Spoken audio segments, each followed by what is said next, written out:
우리가 고난주간을 지나는 중에 성금요일을 맞이했습니다. 한 주간 다시 깨닫는 십자가라고 하는 주제로 말씀을 나누고 있습니다. 오늘 함께 보는 하나님의 말씀은 고린도전서 1장 18절의 말씀을 함께 보겠습니다. 십자가의 도가 멸망하는 자들에게는 미련한 것이요 구원을 받는 우리에게는 하나님의 능력이라. 십자가는 하나님의 능력입니다. 유대인들이 전통적으로 생각하기를 그들은 이적을, 기적을 아주 중요하게 생각했습니다. 왜냐하면 광야를 지날 때에 그들은 홍해가 갈라지는 것을 보았고 구름기둥과 불기둥이 그들을 인도하는 것을 보았고 만나와 메추라기를 먹었습니다. 또한 여리고성이 무너지는 것을 보았고 그들은 그것을 계속해서 기억하면서 후손들에게 전해주었습니다. 그러다 보니 유대인들에게는 이 표적이 굉장히 중요한 것이었습니다. 그에 비해서 헬라인들에게는 철학이 중요했습니다. 지혜를 구했다고 하는 것이죠. 그래서 그들은 이 온 우주의 본질이 무엇이냐, 온 우주의 시작이 무엇으로부터 되었는가, 이것에 대한 관심이 많이 있었습니다. 그래서 성경은 헬라인은 지혜를 찾는다 이렇게 말씀하고 있습니다. 이같이 유대인들은 표적을 구하고 헬라인은 지혜를 구하는데 그러면 십자가는 무엇인가? 그런데 보십시오. 십자가는요, 예수께서 정말로 비참하게 못 박혀 죽은 것이 바로 십자가입니다. 그러다가 보니까 유대인들이 보기에는 그 십자가가 거리끼는 것이 되고 말았습니다. 강력한 힘 있는 존재가 와서 우리들을 해방시켜 줘야 하는데 예수께서 십자가에 못 박히면서 목마르다 하면서 죽었으니 유대인들이 보기에는 그 십자가가 거리끼는 것이 되고 말았던 것입니다. 그렇다면 헬라인들에게는 이 십자가는 우주의 원리를 설명하는데 아무런 의미가 없다고 그렇게 생각하였습니다.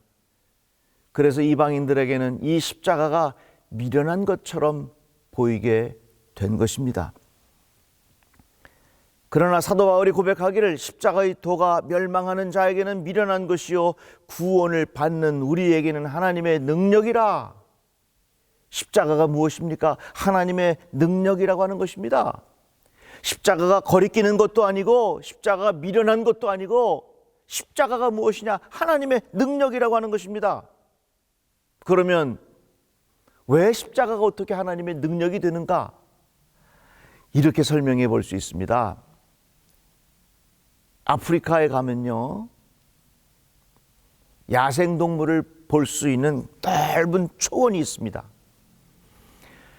그런데 그곳에는 맹수가 별로 없어요. 그래서 맹수를 별로 볼 수가 없어요.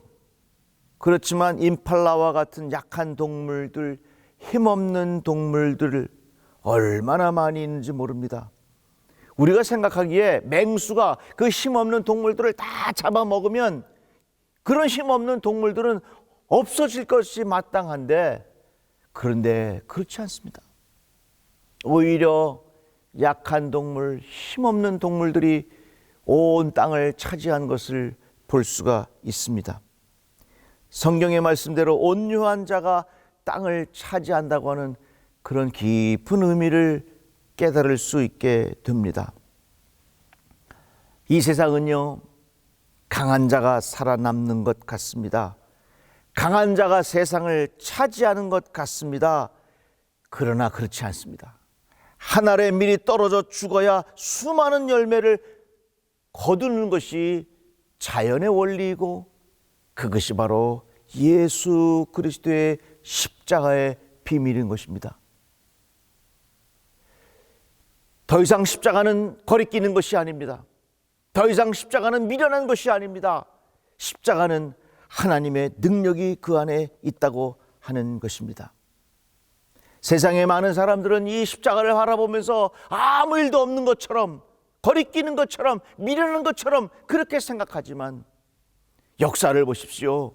한 알의 밀알이 떨어졌기에 얼마나 수많은 열매를 거두고 있습니까? 이것이 자연의 법칙이고 이것이 세계의 역사가 흘러온 과정이라고 하는 것입니다.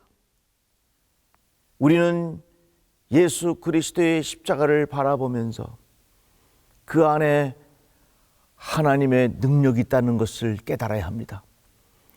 그 안에 자연의 섭리를 이끌어가는 법칙이 그 안에 숨어 있다고 하는 것을 깨달아야 하는 것입니다.